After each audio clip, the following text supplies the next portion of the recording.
Okay, so I just want to talk a little bit about building awareness of your emotions and mastering your emotions. And this is extremely, extremely important because emotions are the driver or the impetus behind everything that a person does.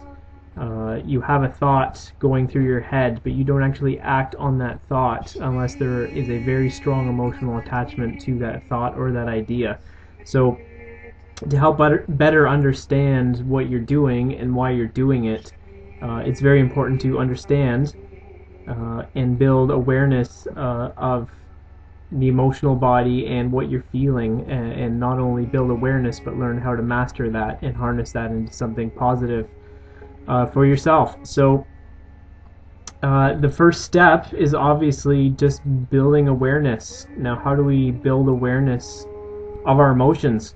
I'm going to speak specifically for people that are a little bit more empathic at this point, because I think for those people it is probably the most difficult to control and master your emotions. And the specific reason for this is because people that are very empathic tend to feel other people's emotions very strongly, and for the longest time I would certainly walk around and feel what I would feel and feel also what other people are feeling, but I would never be able to differentiate between the two, simply because I was not aware that what other people were feeling was impressing upon me, and that's what I was feeling. So for people that are very emotionally sensitive or empathic, discernment of what someone else is feeling versus what you are feeling in any given situation is probably the most important step.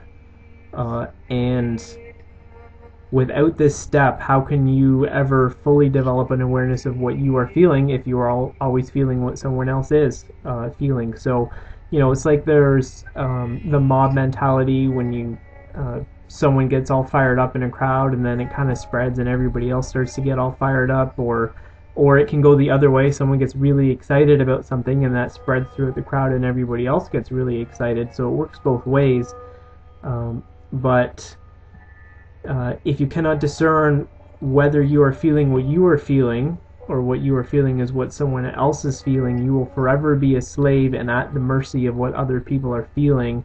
And what other people are feeling are going to be the things that are driving your actions, and you won't even know why you're doing them. So you have to start to pay attention to what you are feeling in any given situation. And when people are emotionally in a very strongly charged emotional state around you, you have to pay attention to how that feels on you or in your body. And so the way to measure that is through your body. So the body is a very, very good, strong barometer for what a person is feeling, not only your own feelings, but other people's feelings too. So if you notice people around you getting extremely angry or extremely scared, even though you know there really isn't any reason to be, then you have to start paying attention to how that manifests in your body. Do you get butterflies in your stomach? Does your skin get all red and flush on your face? Do you get a tense feeling? Do you feel nervous? Do you feel jittery? All these different sensations can lean and tell you what exactly is going on in the situation and whether it is you or whether it is someone else. Now, in order to do this and make it effective, there has to be some downtime and there has to be alone time for brief periods of time, so you can really get in touch with what you are feeling. Because if you are always around people, it is still very hard to discern whether what they are feeling is truly coming from you or not from you. So if you are emotionally sensitive and or empathic, and you're just really in tune with other people's emotional states, having some time by yourself to meditate, to quiet your mind, and to really feel what's going on in your body is extremely key, so you can discern in situations if other people are affecting you and how they're affecting you, because once you spend that alone time, you can really get in touch with exactly how certain emotions manifest in your body versus how certain emotions will manifest in your body from someone else being in a strongly emotionally charged state while they're around you. So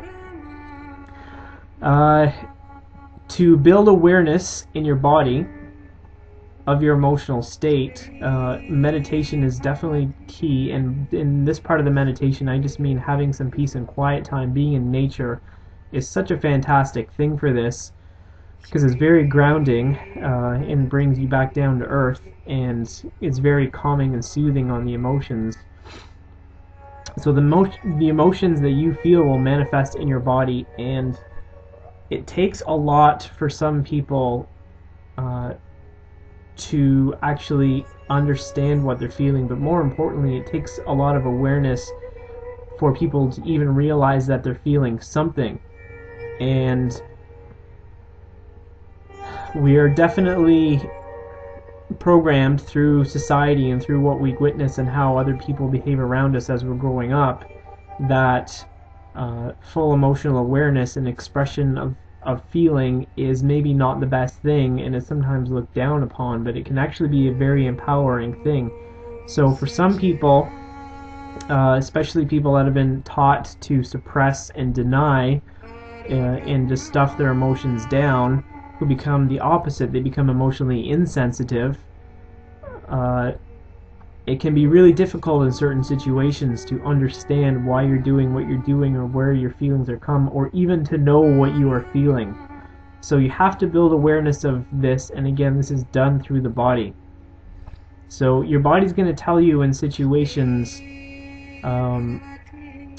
what you are feeling, and it does this in certain ways, and the way you can do this is through certain physical manifestations, and we can divide these into the categories of the 4 elements. Your emotional body will tell you that you're feeling something with the element of fire, in that you're going to feel heat, you're going to feel warm, you're going to feel flush.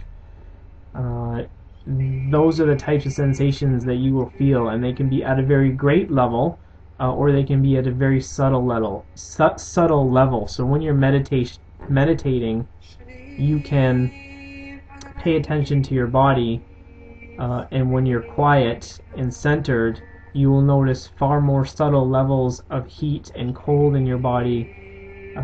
So you'll be able to discern if something is going on even more at a subtle level than not. But this again takes a little bit of practice and a little bit of time.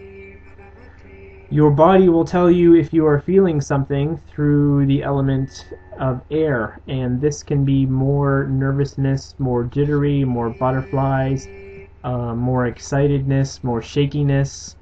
So in a hyper irritable state, the shivering of the skin, when you get shivers up and down your spine or up and down your arms, or you have that skin crawling sensation, these are all elements of air, so you can discern what your body is trying to tell you through that element. The next element would be earth, and how does this manifest in your body? If you are feeling something, it's going to feel very dense.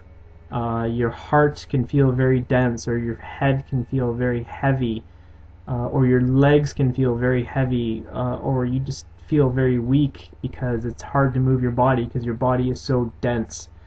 It can feel very contracted. If you meditate and you relax and you feel where tense areas are in your body, you might be able to feel the contractions at the muscular level. That can be the earth element expressing, or emotions expressing through the earth element in your body.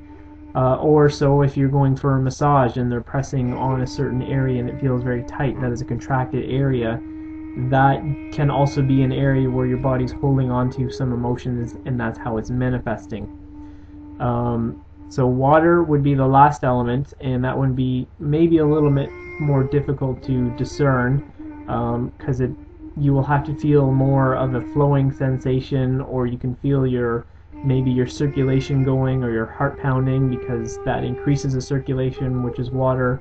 Mouth watering, or sinuses running, or whatever type sensation, eyes watering.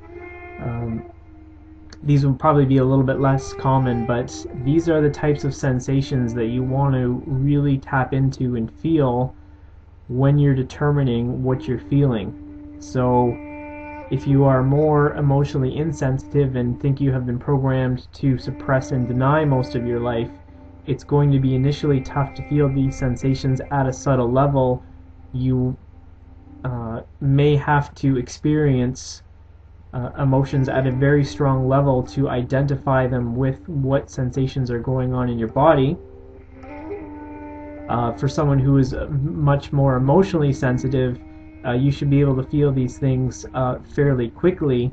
Again, the difficulty there is discerning whether what you're feeling is truly coming from you or from someone else. So that is probably the first step.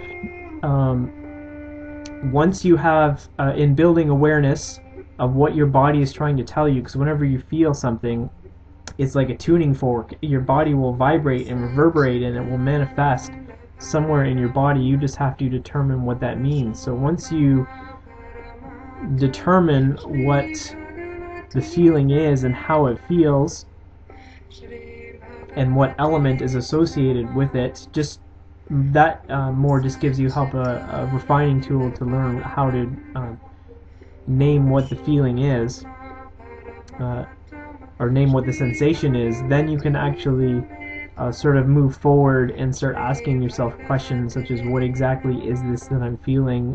What situation caused this? Why am I feeling this way? Just to build a little bit more awareness of what's going on. And that is probably the first step. Not probably, it is the first step, because you cannot move forward with your emotional body unless you have awareness of what's going on. So if you're emotionally empathic and sensitive and you're in different situations, you have to really, really be aware of how other people's feelings are affecting your own. And if you are more have been taught to suppress or deny, you really have to get in touch with what you're feeling and bring that to the surface, because there's a lot there that needs to come out. So that's the first video, and we'll continue on with some more videos about building emotional awareness and how to master your emotions and make sure that your negative emotions are not driving you into repeated patterns of negative behavior with very bad consequences. So, Emotional Mastery Part 1, Developing Awareness. Thank you.